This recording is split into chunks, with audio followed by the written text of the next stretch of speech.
Hey everyone, as Greg from Pourmore. Today we are hosting Watershed Whiskey out of Ohio here in the call with us. I'll get them in here in just a minute. Hope everyone's having a great Monday afternoon. It's certainly warming up down here in Atlanta.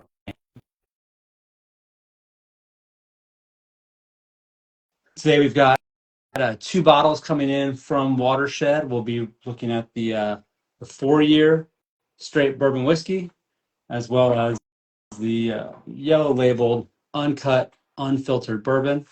We've got Thomas from Watershed joining us in just a minute. We're going to get him on here and then we'll get going. Let's see here. This is always the fun part when we try to get everybody on at the same time. Let's see if we can get it going. Can you send me that request one more time? Yeah. All right, send it again. See if we can get this rolling.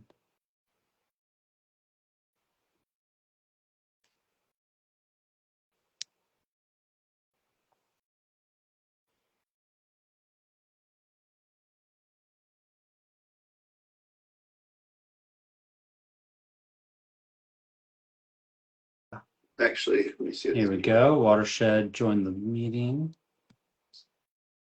I think I almost got you. Go live. Here we go. There we go. All right, hold on. Let me get off this Google Meet. Pause this. All right. I think we're cooking with gas now. There we go. Always fun to get it moving. Oh, thanks for having me on, man. Yeah, Thomas, thanks for joining us today. So where are you calling in from? Right here at the home base in Columbus, Ohio. All right. How many employees do you guys have now? Oh man, with the restaurant and everything, I mean, we're well over 100, I would say. We've got, since we're part of a bigger company now called Marusha Beverage, we've got people all over the country. We have people in Europe, and then of course our restaurant team, production team. So pretty big moving part here for sure. Is the restaurant also called Watershed? Yeah, Watershed Kitchen and Bar is kind of what we go by with that. They just launched a brand new cocktail menu last week that's killing it, and so really excited for what those guys are doing. Any big highlights on the cocktail menu? Oh man, it's really cool. The whole theme of it is the idea of builders and architecture. So if anyone's familiar with our restaurant, every time we change a menu, we change the themes out drastically, and it's beautiful lookbook style menu, and then that'll last for about 6 months, and then we'll have a new one out after that 6 months. So awesome. There's, I guess, a little shameless plug. I was able to get one on there. Noah, our beverage director, said, "Hey, you want to pitch a cocktail?" I was like, "Yeah, I'll pitch a cocktail." So it's coffee-infused bourbon, Watershed bourbon, a little bit of blackberry liqueur, a little bit of vermouth, Benedictine, and Peychaud bitter. So it's very like French, coffee meets blackberry, kind of Manhattan old-fashioned. So really tasty. Well, nice. And so how long have you been with the company for? I started back in October of 2018, and I joined on the restaurant side, and I ran the bar program for a couple of years. And then when the pandemic hit, we started making hand sanitizer, and we're able to get back to the community at that time when everyone was freaking out, and gave all of us restaurant people a job, which was really good to stay doing that. So I did that for a couple months until we filled as much sanitizer up as we could. We had to get back to making alcohol because little did we know people were going to be drinking like fish at home during the pandemic. That's right. And our stocks were running low. So like, crap, we got to start putting more whiskey away. So my family owns a local Italian restaurant here called Moretti's of Arlington. So I went back to help them get through the pandemic. And then in 2021, I came back to Watershed, but they asked me to come back and do kind of like a brand ambassador sales role. So it's been great. It's been fun. It's been challenging in so many ways, but I've been able to watch this company grow since 2010, since the beginning of the infancy of this. So we're in our 15-year anniversary. Will be coming up in September. That's awesome. Yeah, I want to hear. So for us, it's funny. We sit around a lot of times. People sit around a campfire, and you go, you know what? We should make our own whiskey. We should go make our own brand. And no one ever does it, but some people go off and they make their own brand. So can you tell us, give us a little background on the origin story of Watershed? Yeah, absolutely. So we were founded by a couple local guys, Greg Lehman and Dave Rigo, with the idea of wanting to do something in the community that wasn't there. And at the time, there was maybe a few distilleries in the state of Ohio, not a lot. And this kind of goes back to Greg's early days. He was a volleyball player at Ohio State, And he was so Cool. good, he got to go play professionally in Europe. And he played in a town called Appenzell, which is like kind of the Swiss region, kind of near the German border. And the town that he lived in, they had a soda company that made soda just for that town. They had a little distillery. It was made just for that town, and a brewery. And when he came back to the United States years after playing professionally, he's like, Columbus doesn't have all these little things. There's a few breweries, there's a few distilleries. And at first, they were going to be a brewery. At the time, there was about 4 or 5 craft breweries in Columbus, Ohio, and he thought the market was oversaturated at 4 or 5, which is comical now. Right. There's probably 400 breweries in the state of Ohio, but no one was really distilling and making the hard stuff. And so we looked into it to see what hoops we had to jump through, and they jumped through all the hoops and realized they wanted to get back, and the city was needing something like that. So in 2010, we got the stamp of approval to start operating and putting our products out. And the first 2 products we ever made were vodka and gin, because they're a quicker turnaround on that. And we always say vodka kept the lights on while we were putting the whiskey away underneath those lights. So that's kind of the early stages of how we got going. And so you guys have done all in-house distilling from the beginning. Beautiful. Yeah, we never, right from the get-go, we never sourced whiskey from MGP and that kind of stuff. If you go back and ask our owner if he would have done it differently, he may have done that differently and maybe sourced in the beginning. But what it did was it allowed us to go through our growing pains. And some of those batches were great. Some of those batches were not great. And we could go through that period of time to like figure out what's working, what's not working. Yeah, I love that. So, we all know we've walked through the aisles and liquor stores. It's a pretty crowded space these days. So what would you say makes Watershed stand out? If I'm looking for a certain kind of whiskey, what's Watershed going to bring? Yeah. One thing that we really pride ourselves on, first, our people. Our people are doing really good work. They're always pushing the envelope. There's always something new to learn. I was back in our warehouse the other day, and our barrel master had bottles of water upside down and a bunch of different barrels. I'm like, what are you doing? He's like, we're marrying the water into the liquid as it ages or as it kind of goes. I'm like, what's the process with this? And he learned it from a little bar academy or a blending academy that he went to, and he's trying some different stuff. So that's kind of one part of it. The other part is our barrels. I think our barrels really set everybody else aside. So we use a pretty high char. We use a char 5 on our barrels, and we actually get all of our barrels down here in Southern Ohio and Jackson, Ohio. It's a cooperage called Speyside Cooperage, and they've told us we're one of the higher chars that we ask for on that, which is going to give a great flavor, good depth of lots of heavy char. Yeah, lots of heavy char, but it still gets mellowed out over the 4+ years that we age it. When you try it in that 2-3 years old, that woodiness is really there. And by the time it hits that 4-year mark, the cherries come through, the vanillas come through, and starts to mellow a little bit. So we're a 3-grain high-rye bourbon, 72% corn, 22% rye, and the rest is malted barley. So if you're somewhere in the consumer that likes that 3-grain kind of high rye without the wheat in there, we're kind of your go-to. It's pretty easy. We're similar, and I don't ever like to compare us to anybody else, but if you had to compare us to a big name brand in Kentucky, I'd say Old Forester, Woodford Reserve, Russell Reserve. Those are all 3-grain high ryes, and so we're going to be similar in a lot of ways with that. Very cool. So, I went through the portfolio. I've been, doing my research, looking through. Talk to me about the flagship portfolio and what drives some of the limited releases. Talk me through the sort of portfolio strategy. Yeah, so depending on what market you're in, we will have different core whiskeys out there. So the one that you got sent is that 4-year straight bourbon whiskey. That's kind of our everyday sipper. That's a 90-proof whiskey. We want that to you to share with friends. You're not holding this away. It's to be shared. It's for everyone to try that. That's, again, the same mash bill across the board on all of our whiskeys. Going forward on that one. So that's like the workhorse. Put that with Coke if you want to. Put that with ginger ale or ginger beer, or drink it neat, drink it rocks. It's a very versatile one. Then we have our bottle and bond, and we have our uncut, unfiltered. Those are kind of like our 3 core whiskeys. Bottle and bond is one of my absolute favorites. It follows some of the regulations set back in 1897. It's got a lot of history to it, and I love it in an old fashioned or Manhattan. And then we had the uncut, unfiltered come out. And that's another product that you got sent over to you. And that one is like for the whiskey geek. That's for the connoisseur. That is the closest thing you can get to pulling whiskey out of a barrel and putting it right into your glass.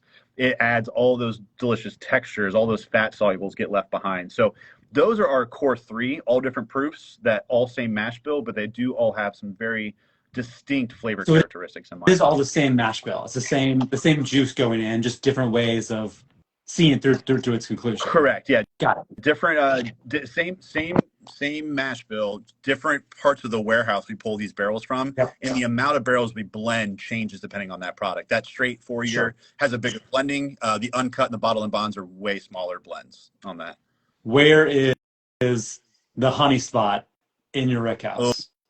Definitely pretty high up and Okay. probably right in the middle of the pack. We just reorganized our warehouse a few weeks ago with Ryan, and right when you walk into our warehouse, all the young stuff is on the left, and Okay. then the older stuff is closer to the back of the warehouse. Where Okay. before it was the other direction. So depending on the airflow and the heat and all that kind of stuff, it's actually going to be kind of interesting to taste these now that the move has Yeah. happened. But truly, the more centered we are because we do all top fills. There's no side Okay. fills. So there's not much airflow, and so that means it gets pretty hot in that Yeah. dead center of Yeah. some of those in general. If the Wi-Fi acts up holds up, I might walk you guys back to the warehouse. And I'll show you Yeah. guys. I love a warehouse tour. Yeah, I'll give you a little warehouse tour. So So those are the three main, but on your website there's a fourth one. It's sort of like a light red um, bottle. Which one was that? No, the Ohio made bourbon. Which one's this one? Is it yeah, a blend? so it's a blend. That one is a blend of a few different things. It's a blend of straight bourbon whiskey and a blend of a 4-year bourbon finished in apple brandy barrels. Oh, So okay. that's kind of the difference on the one. That one doesn't leave Ohio very often. That's Right. kind of so sorry for those that are outside of Ohio, but that's for us Ohioans to enjoy and sip. We love apples here in Ohio. Okay. So that's also kind of our workhorse. So that straight 4-year bourbon that you've got, we don't send that really sell that in Ohio very often. The 4-year finished apple brandy barrels is our core product for Ohio, and that's a really delicious product. So what would you say drives the portfolio? Is it sort of like you guys see the opportunity, you go for it? Are you getting customer insight and what the people want? Like what's driving, especially the limited releases, right? What's driving the limited release strategy? Yeah, it started back in the pandemic, actually, where we have this really delicious product called Nicino, and it's a black walnut liqueur. And usually you find it in Italy. You don't find it in the United States very often. We're one of maybe 3 distilleries in the country that make Nicino, Okay. and we were barrel aging it. So we would empty it out of those barrels. We're like, what are we going to do with this barrel when it's done? Like, there's some breweries that love them. They've won awards for stouts and ports and things, or porters and stuff like that. But we thought, why don't we put bourbon back into it and just see? So like that one just kind of happened out of we had the barrels to see what it does. It's the pandemic. We're not doing much. Yeah. Let's like kind of find something fun. And when we did it, we found out it was the first of its kind in the world. No one's ever done it before. And it had these delicious walnut and chocolate notes coming off. It gave it a really dark color. So that's now part of our fall finishing series that gets launched in December as a lottery only. It's like the most sought after, most expensive bottle that we've ever done, which is really cool. And then we did the apple brandy ones because we make apple brandy on site. And so we were emptying those apple brandy barrels out. We're like, well, let's put bourbon back into it and just see. So really kind of just accidental. But then we realized we're doing a lot of these finishings. We're all doing them around the fall, winter time. So why don't we just make a series of it and call it Fall Finishing Series? So we introduced Port last year in September, which was one of my absolute favorites. That one sold out so quick. And then we also added Maple Finish, which was the first kind in Ohio history, which was really fun. So a lot of it's bred out of excitement for just something new and different. Yeah. Sometimes it's like luck of the draw. Like, oh man, we have these really cool barrels. We should do something. And then we actually just did a Great Lakes Christmas Ale finished bourbon last year. Very small release where Great Lakes, if you're not familiar with them, one of the biggest breweries in the Midwest, they do a Christmas ale that's super famous. And they gave us some of the barrels to finish beer or bourbon into, and it gave you all that like Christmas in a glass kind of flavor. So we're going to do more of it this year. Last year was just 1 barrel's worth. This year we did about 4 barrels worth. Those will go all over Ohio as well. That's awesome. Well, if you're in Ohio, you're getting some good stuff over there. Can you talk to me about this Nocino again? Because like so the Nocino is the liqueur, and then you did a whiskey finished in the Nocino barrel. Yeah, Okay. so Nicino is a black walnut liqueur that we use vodka as the base to make it. It's really sweet. A little bit goes a long way in a cocktail. Makes a great old fashioned. And back in the day when we first came out with it, we didn't barrel age it. It was just is what it is. Drink it as it is. And then we said, well, we should age this and see if it takes on some nuance. So we started doing that.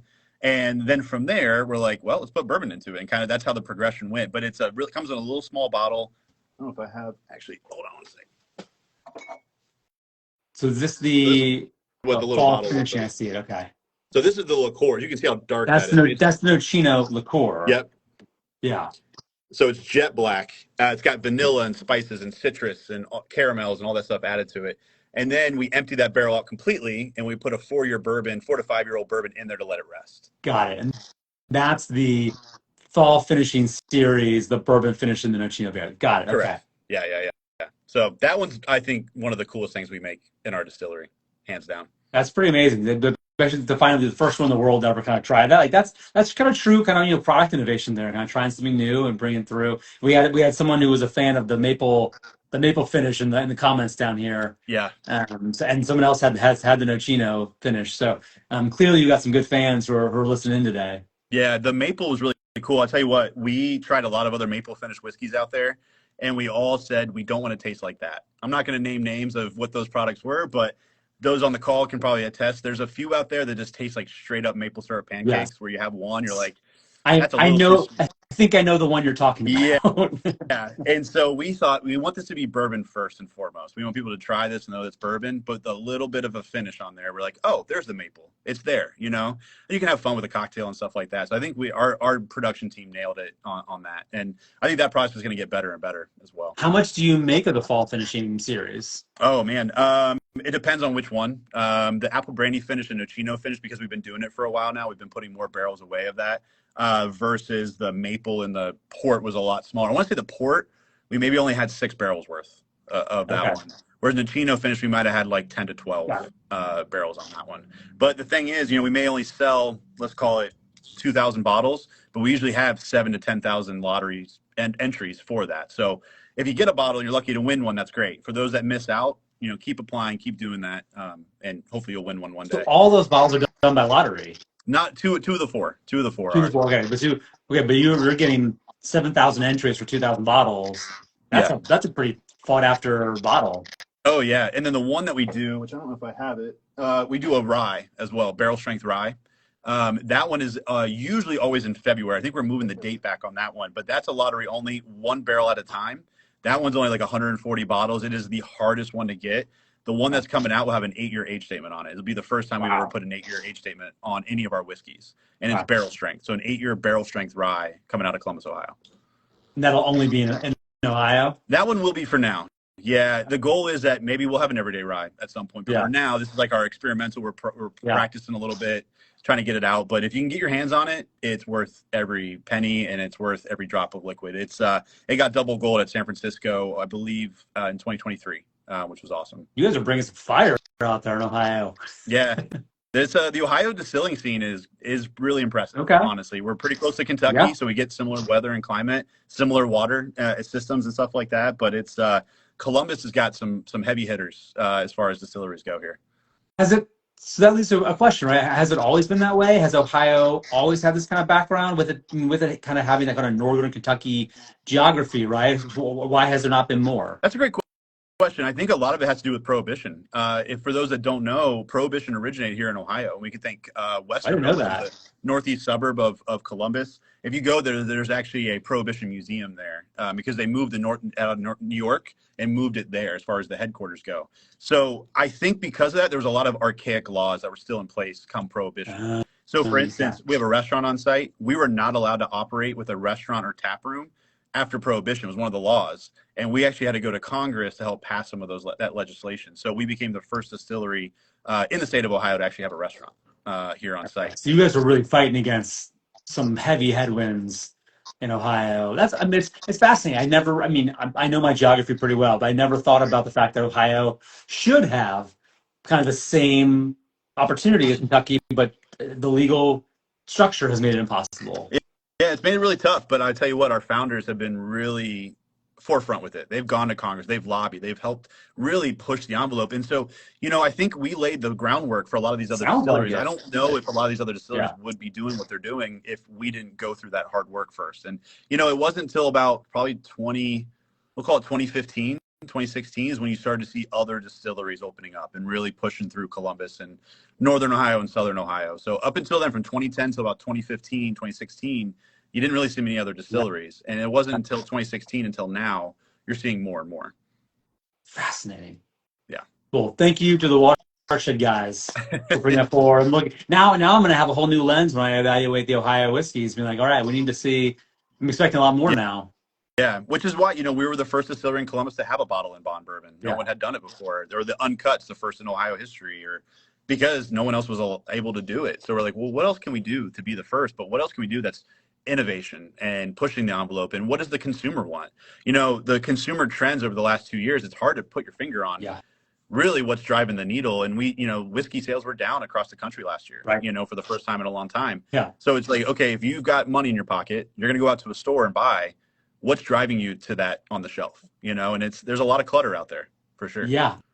I mean, so when you're looking at consumer trends, is there a certain persona you're looking at, or are you looking are you looking for the connoisseur, are you looking for the everyday buyer? Like where are you guys looking at? Yeah, I mean, depending on which product, I think that kind of molds to that. Like that 90 proof whiskey that you have, that's the everyday sipper. Like you're hosting people, you're having people over. We want that to be your bourbon to go for. But those LTOs, the things when you're getting above $60 for a bottle, that's a whiskey connoisseur. That's that kind of thing. And I think we have enough of a diverse portfolio to offer a little something to everybody, within that. So we don't necessarily target one or the other. I would say there's probably an age demographic of, let's just call it like 25 to 50, that we're trying to go after. Here in Columbus, we have a very young population with OSU, Ohio State University here. And, Intel's coming in, a lot of businesses that are coming from outside of Ohio in. So we have to educate this whole nother demographic that's never lived in Ohio. They don't understand how important local is, but they can understand what good whiskey tastes like. So we can say, hey, we're local and we taste good. We're for you, that kind of thing.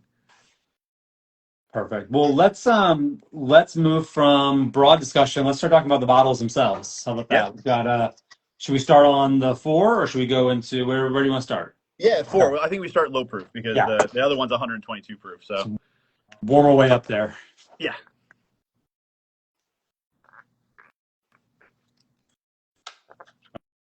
All right, so we got 4-year, and I am using my my Watershed glasses. Thank you for sending these. Of course. Nice little tasting glasses. I'm using we got these Glen, so the taller ones with the little stem. So we got these in the shop too as well.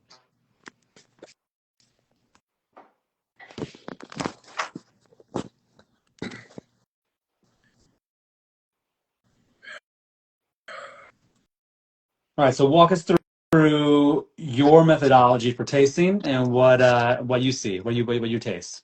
Well, always and forever, you taste with your eyes first. Mm-hmm. Taste with your eyes, taste with your nose. And so, with ours, we get that nice little golden amber. This is a 4-year plus product. So obviously, if this sits a little bit longer, you get that little keys and little notes that I like to taste alcohol is when you smell alcohol for the first time, keep your mouth open. It's a fun little trick. You breathe in through your nose and out through your mouth. It's really hard when you have those high alcohol fumes. If you keep your mouth closed, there's nowhere for it to go except for your nose. So it's a little bit of a pain point. I always say then when you're going to taste it for the first time, take a small sip first. Let your palate get used to it. I don't care what anybody says. That first drop of whiskey is never the best. The second, the third, and the fourth are when they really start to open up. And people that judge whiskey competitions don't judge that whiskey until at least the second, third, or fourth sip. Okay. So I would say don't judge a book by its first sip or by its cover, but judge it after the second and third and let it open up a little bit. I always do a little taste, and I kind of go back into it. So, with our products, there's a couple flavor profiles that we typically like to look for. I'd say the number one is stone fruit. I think like a nice ripe cherry. That's what I get on a lot of our whiskeys. Some of them will get more dried stone fruit. Some will be bright, fresh stone fruit. Whereas I think this bourbon that we're sipping on, a little bit more of that fresh stone fruit note coming through. I'm getting definitely the stone fruit. I'm getting a lot of spice. I'm getting like cinnamon on the top. I'm getting it. I'd like to figure out where it's going. It's kind of coming up through my olfactory, right? I'm getting the spice coming up this way, as well as the fruit kind of in the bottom, right? I'm getting sort of sitting on my tongue a little bit. Yeah, that spice I think comes from our high char. You get some of that natural baking spice and cinnamon coming off of that, which is really cool. And obviously, it's got a nice, has a nice coating texture, right? Like it's sitting, it's lingering, it's hanging out there for a while. It's allowing, I like to kind of let it sit and then I breathe out the vapors a little bit. It kind of helps the cycle come through. Yeah, we do a non-chill filter on all of our whiskeys as well. So those fat solubles should stay behind pretty consistently. And you get a nice coating. You should have some legs on your glass, kind of gripping that a little bit too as well. But we like the flavors of non-chill filter. It's just a better texture. Mm-hmm. We find in a lot of ways. Yeah, and I'm not, the high-rye kind of mash bill is leading to that spice for sure. I mean, mm-hmm. I'm a rye fan for sure. This is really hitting me on that side. Yeah, there's no wheat in here, so there's nothing to soften it up. Really, we're pretty much unapologetic. You're going to taste every grain that you can. And we're very lucky. I mean, we get as much of our grain from Ohio and the Midwest as possible. There's a lot of just good opportunities in this Midwest area to get good grain. Rye doesn't grow as well here. Usually we have to go to the colder climate states and stuff like that to get the rye, but it blends pretty well together.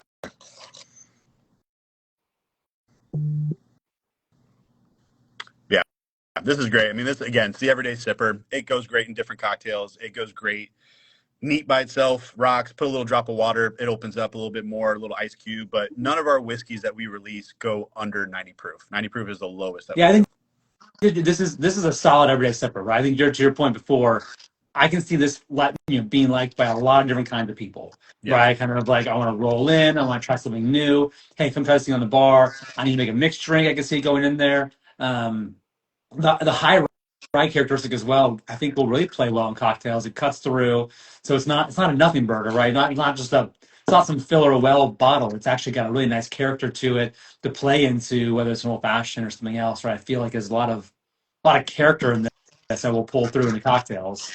Yeah, I agree. It's and I always say, if you put this, like, one of my favorite whiskey drinks is a Gold Rush, just bourbon, lemon, and honey. Okay. And if you add a little bit of citrus to it, it kind of changes that complexity. You get some more really cool fruit notes coming off of it as well. For the bourbon, lemon, and honey, what kind of proportions are you doing there? I usually do 2 ounces of the whiskey, 0.75 ounce of a honey syrup, and then a ½ ounce of lemon juice. Okay. And with your honey syrup, you want to cut it. You want to do like 1 cup of honey, 1 cup of hot water.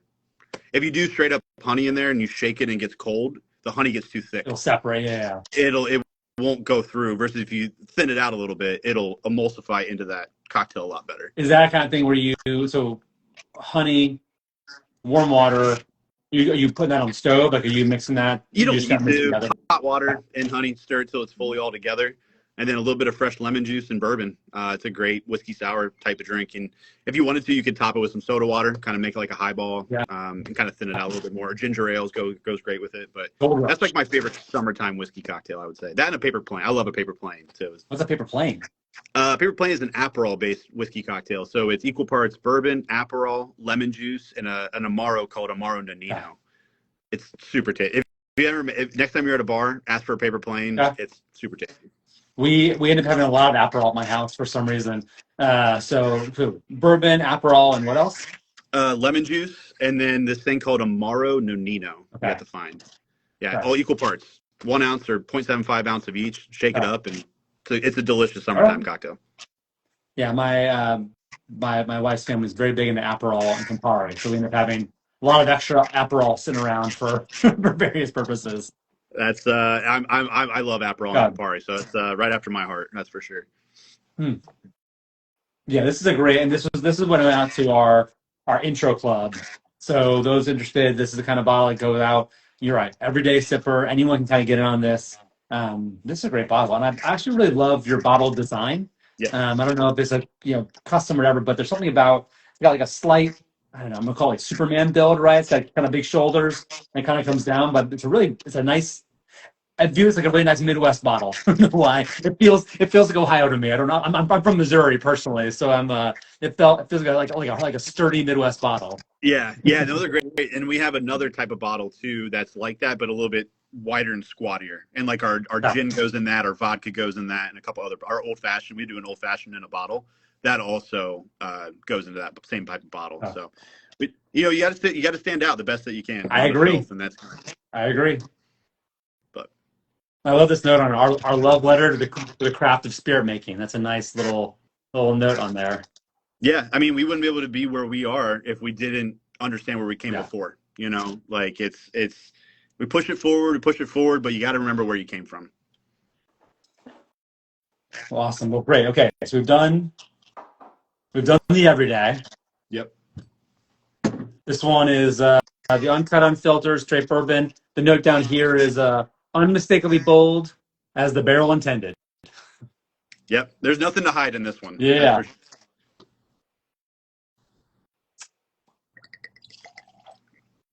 Yes. So this came out a couple years ago, and originally it was going to be a limited release. We really weren't we didn't know what we wanted to do with it. It was kind of like a cool, fun thing. We know Smoke Wagon obviously got famous with the uncut, unfilters, and we saw what they were doing, and we said, let's try it out. And we did, and man, it took on some really cool flavor characteristics. I Once we love the treated it. trend for the uncut, unfiltered. Personally, it's my favorite line when I find a company that kind of puts out unapologetic. This is what it tastes like when it comes out. We didn't do anything to it. This is the best. This is the best expression of our distillate and the barrels we've selected and what happens when they go together. Right? Exactly. No messing around with it. No playing. Just the distiller and his or her barrels and what comes out. Yeah, there's definitely no hiding in this one. And we jump up in proof. I'm not sure which bottle you have because the proof will change, obviously, with it being I'm at unfiltered and uncut. 122.6, batch number 4. Cool. You and I have the Got it. same batch. Yeah, batch 4. I want to say we're up to batch 5 now, Got it. so it might be a different for those that do come across it. The label did change too. We didn't always have this little barrel right here. We gave it a little update, a little zhuzh to it. But this also popped. If you go to a whiskey aisle, I mean, how many bottles of whiskey do you see golden yellow? Again, it stands out. The yellow label stands out for sure. Yeah. This one definitely has a deeper kind of amber color to it, right? I'm getting a lot more straight up, barrel influence. Yeah. And depending on which bottles, you might find a little bit of char floating in there. Mhm. Not a bunch, but there might be a little bit in there. No one's hurt by a little bit of char. Yeah. Oh, it's such a different flavor. Oh my God, this is so, I'm trying to isolate it now. This has way more,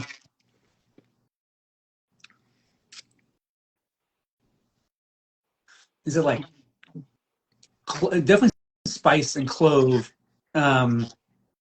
less of the stone fruit, Yep. a little more on the, like a little higher on the citrus side.